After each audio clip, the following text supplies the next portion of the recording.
자, 오늘 우리 함께 속회 예배 드리도록 하겠습니다.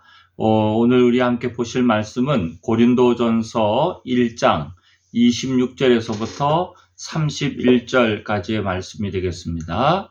고린도전서 1장 26절에서부터 31절의 말씀 먼저 꼭 보시고 한 2번, 3번 정도 꼭 읽어보시기 바랍니다. 그런 다음에 함께 우리 오늘 16과 함께 우리가 속회 예배 드리도록 하겠습니다. 기도드리시겠습니다. 사랑의 주님, 오늘도 우리가 속회 예배로 이 시간 드리고자 합니다. 우리의 예배를 인도하여 주시고 이끌어 주셔서 하나님이 기뻐 받으시는 예배 되게 하여 주시옵소서. 함께 하시길 원하오며 예수님 이름으로 기도드립니다. 아멘. 우리 찬송가 323장 찬송하시겠습니다. 자,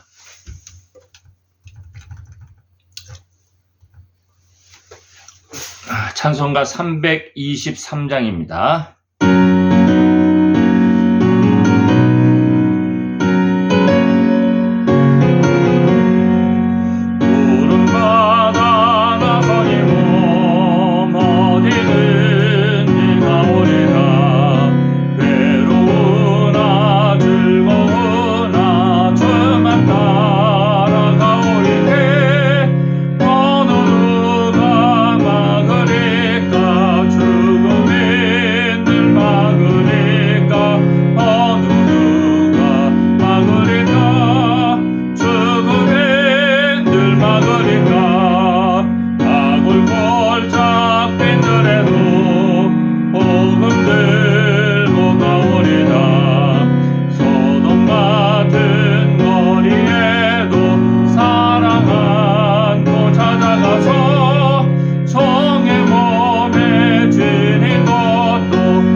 자, 오늘 보실 말씀은 고린도전서 1장 26절에서부터 31절까지의 말씀의 내용이 되겠습니다.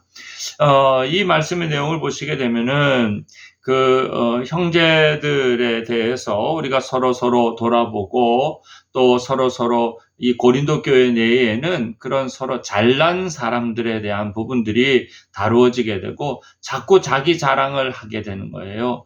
그래서 자기 자랑을 하다 보니까 또 이런 분파가 생겨지기도 하고 또 사람들의 인간적인 드러남이 자꾸 나타나는 것이 그래서 고린도 교회에 큰 문제가 됩니다. 그래서 여러분들이 잘 아는 고린도전서 13장, 고린도 교회는 여러 은사가 많고 능력도 많고 그런 어떻게 보면 요즘으로 치냐면 재능 있고 또 이제 활동적인 그런 교인들이 많은 곳이 바로 이 고린도 교회였습니다. 근데 이들에게 있어서 이런 문제들이 생겨질 때에 그 문제를 해결하는 그 모습이 이제 오늘 말씀에 담겨져 있습니다. 그래서 고린도 교회 이 사람 저 사람 다 자기가 잘하고 자기가 하라는 것이 맞다라고 주장하는 사람들이 많아지게 되고 그러면서 고린도 교회가 시끄러운 문제가 되어지게 됩니다. 그래서 오늘 말씀의 내용에도 보시면 나오지만 29절에 보면 이는 아무 육체도 하나님 앞에서 자랑하지 못하게 하려 하심이라. 자랑하는 일들이 많아서 그렇다라는 겁니다.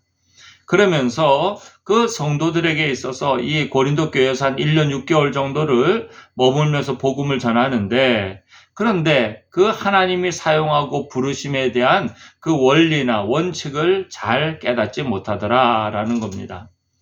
꼭 여러분들, 우리 특별히 동인교회 다니는 여러분들 꼭 기억하실 것은 항상 유월절을 꼭 기억하시기 바랍니다. 왜냐하면 그 유월절의 모습이 아주 우리가 지금 받고 있는 구원의 은혜를 아주 잘 이해시켜주기 좋은 예가 바로 유월절의 모습이기 때문에 그렇습니다. 그래서 어린 양의 피를 문설주에 바른 사람, 그 집은 산다는 것. 그래서 우리는 그 집에 누가 사느냐, 어떤 사람이 사느냐, 뭐 어떤 피부색이 사느냐, 박 씨가 사느냐, 김 씨가 사느냐, 이 씨가 사느냐, 그건 중요하지 않아요. 중요한 건 그 집에 어린 양의 피가 문설주에 발랐느냐가 제일 중요하듯이, 우리 그리스도인들은 내가 정말 내가 뭐 자랑거리가 있느냐, 내가 능력이 있느냐, 우리가 그런 것이 아니라 내게 예수 그리스도의 십자가의 보혈의 피가 발라져 있느냐가 중요하다라는 것입니다. 그래서 이제 특별히 하나님을 초대하고 또 하나님의 은혜를 구하고, 예수님 당시에 그 많은 이들이 구원을 받고 또 구원받지 못한 사람도 있지만 구원받은 사람들은 저마다 예수님을 필요로 하는 사람이었습니다. 다 그 필요로 하는 사람들은 어떤 사람들일까요? 다 약점이 있고, 또 자기 아들이 아프거나, 또한 자기 종이 아프거나, 또한 내지는 자기 자신이 몸이 질병으로 인해서 자기의 능력 밖의 일, 그래서 자기는 할 수 없음을 고백하고 예수님만이 고쳐주실 수 있다는 믿음을 가지고 나온 사람들, 혈류병 여인이 됐던, 또 앞을 보지 못했던 소경이든지 간에 다 그런 사람들이었다. 자기를 인정하고 자기의 연약함을 인정하고 하나님만이 나의 구원이시다라는 것을 이제 깨닫고 또 간구하는 사람이야말로 그것이 가장 중요한 사람이다라는 겁니다. 그러면서 세상에서 미련하고 약한 사람을 부르셨다는 것이 바로 그런 모습입니다. 미련하고 약한 모습이라는 것은 또 힘이 없고 필요로 하는 사람, 또 문제가 있는 사람을 부르셨다라는 겁니다. 왜 문제가 있는 사람을 부르셨을까요? 그 문제를 통해서 자신의 필요를 알기 때문에 그런 겁니다. 그러면 하나님은 부자요 강한 사람을 싫어할까요? 아닙니다. 부자하고 강한 사람도 또 지위가 높은 사람도 하나님을 절실하게 필요로 하면 됩니다. 근데 그런 사람들은 하나님을 필요로 하지 않는다는 게 문제죠. 그래서 주님을 만나지 못하고 주의 은혜를 또 하나님을 자랑하지 못한단 말이에요. 왜? 내가 자랑할 게 많으니까. 그래서 하나님을 의지하지 않습니다. 그래서 하나님께서 함께 해주시지 못하는 거죠. 하나님은 하나님을 필요로 하는 사람을 만나주신다는 것이, 여러분, 그것이 꼭 기억하셔야 될 중요한 겁니다. 내가 부자냐 강한 자냐 뭐 내가 약한 자냐, 그것이 중요한 것이 아니라 내가 하나님을 필요로 하는 사람이냐 아니냐가 중요하다라는 것이지요. 두 번째는 세상에서 천하고 멸시받는 사람을 부르셨습니다. 그래서 오히려 지혜 있는 자들을 부끄럽게 하시고 어리석은 사람을 택하셨습니다.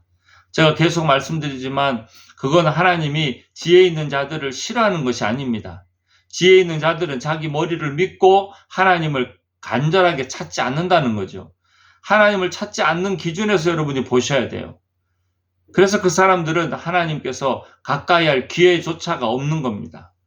하나님은 어느 누구나, 이 땅에 있는 어느 누구든지 다 사랑하시고 다 가까이 해주시려고 합니다. 그런데 필요로 하지 않는 게 문제지요. 아무것도 아닌 같은 사람, 그런 사람들은 오히려 주님을 찾습니다. 선택하고 또 그것이 그에게 은혜가 되어진다라는 겁니다. 그래서 우리는 그 구원을 통해서 경험하는 건 오직 하나님의 사랑과 은혜다라는 겁니다. 6월절에 그들이 6월절을 통하여 살아났던 사람은 자신들의 공로나 자신들의 의지나 자신들의 잘남은 하나도 없어요. 오로지 어린 양의 피가 발라져 있는 것. 그래서 하나님의 전적인 은혜요 구원이라고 고백할 수밖에 없다라는 겁니다. 오늘날에도 나의 힘이나 나의 능력이 아니라 하나님의 그 은혜와 또 하나님의 사랑이 나를 살리셨다라고 고백하게 된다는 것입니다. 세 번째, 예수님만을 자랑할 사람을 부르셨다라는 겁니다. 계속해서 한국 선교에 대한 부분들을 다루고 있습니다만 한국 선교가 시작되고 나서 16년 만에 한국인 목사가 배출되게 됩니다. 그것은 농부의 아들로 태어났던 김창식이라는 사람입니다.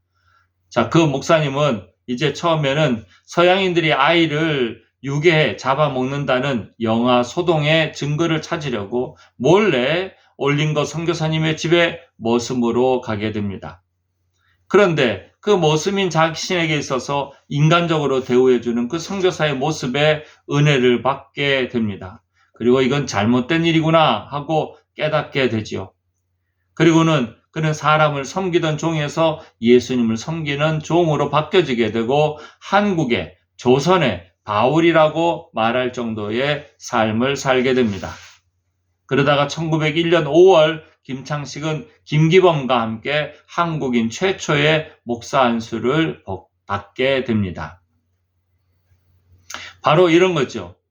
부끄럽고 연약했던 그런 자를 하나님의 은혜로 그렇게 귀한 자리까지 세우시는 것을 보게 됩니다. 저와 여러분에게 있어서도 꼭 우리가 하나님을 지금 필요로 하는 삶을 살아야 됩니다. 큰 믿음 달라고 우리가 사순절 기간 동안 계속 우리가 구했습니다만 꼭 여러분들이 가져야 될 마음이 뭐냐? 주님, 큰 믿음 주옵소서. 그리고 그걸 필요로 하셔야 됩니다. 필요로 하는 자에게 하나님은 역사하신다라는 겁니다. 그래서 여러분들은 그 필요함을 표현해야 되고 그 필요함을 간절하게 나타내셔야 바로 이 역사가 우리에게도 임한다라는 겁니다. 그래서 그런 사람은 오직 하나님만 자랑하게 되고 또 하나님의 부르심에 합당한 삶을 살게 되는 것이지요. 왜? 자신이 너무나도 간절히 필요로 했기 때문에 그렇습니다. 저와 여러분이 예배를 늘 필요로 하는 사람이 되시고 하나님의 말씀을 필요로 하는 사람이 되시고 하나님의 은혜를 필요로 하는 사람이 되면 그것으로 우리는 계속 살게 된다라는 것입니다.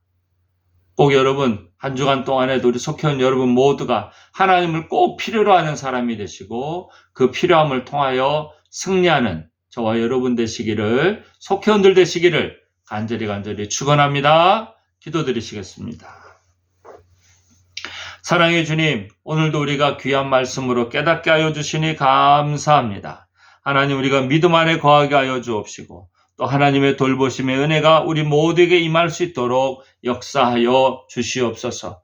무엇보다도 하나님을 필요로 하는 삶을 살기를 원합니다. 하나님을 간절히 필요로 하여 우리가 살아갈 때에 하나님의 크신 은혜가 우리 모두에게 부어지게 하여 주옵시고 꼭 하나님 큰 믿음 소유하는 우리 속회원들 되게 하여 주시옵소서.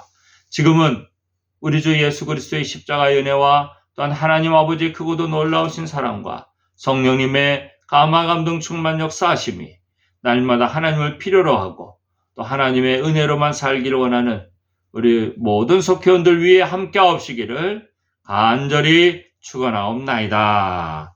아멘.